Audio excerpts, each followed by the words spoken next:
Supreme કોર્ટે એમ કીધું ઈડીને કે ભાઈ તમે એમને લગભગ 6.5 મહિના થઈ ગયા, એમની કોઈ મની ટ્રાયલ તો મળી નથી, તો તમે એમને જેલમાં શું કામ રાખી રહ્યા છો?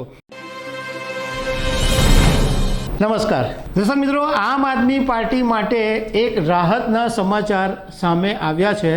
સંજય સિંહને ઈડીએ ધરપકડ કરેલી અને 6 મહિનાથી એમને જેલમાં રાખ્યા હતા, પરંતુ સુપ્રીમ કોર્ટે આજે એમને જામીન આપી દીધા છે અને સુપ્રીમ કોર્ટે ઈડીને ખખડાવી પણ છે કે 6 મહિના સુધી તમે એમને જેલમાં રાખ્યા અને કોઈ પુરાવા મળ્યા નથી, તો એમને જેલમાં રાખવાનો શું અર્થ છે? સુપ્રીમ કોર્ટે સાથે સાથે એમ પણ કીધું કે આ જે જામીનની શરતો છે એ ટ્રાયલ કોર્ટ નક્કી કરશે. તો આના વિશે તમારી સાથે વાત કરીશું. મારું નામ રાજેશ શાહ છે અને તમે જોઈ રહ્યા છો ખબર છે.com. દર્શક મિત્રો, આમ આદમી પાર્ટીના નેતા અને રાજ્યસભા સાંસદ સંજય સિંહની 6 ઓક્ટોબર 2023ના દિવસે ધરપકડ કરવામાં આવી હતી.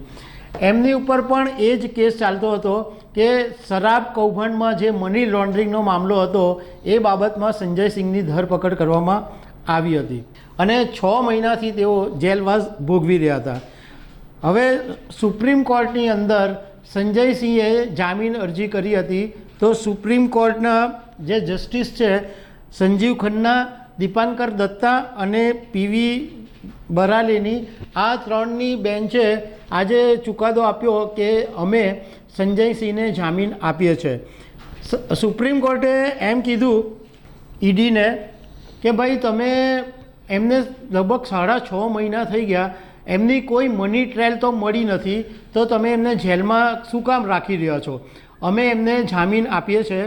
તો ઈડીએ એમ કીધું કે હા, અમને કોઈ વાંધો નથી, એમને જામીન આપો. પણ ઈડીએ સાથે એમ કીધું કે કેટલીક એવી શરત રાખો કે જે રાજકારણ છે એમાં કોઈ વિવાદિત નિવેદન નહીં કરે. તો સુપ્રીમ કોર્ટે કહ્યું કે એ નક્કી કરવાનું કામ ટ્રાયલ કોર્ટનું છે. ટ્રાયલ કોર્ટ જામીનની શરતો જે છે એ નક્કી કરશે.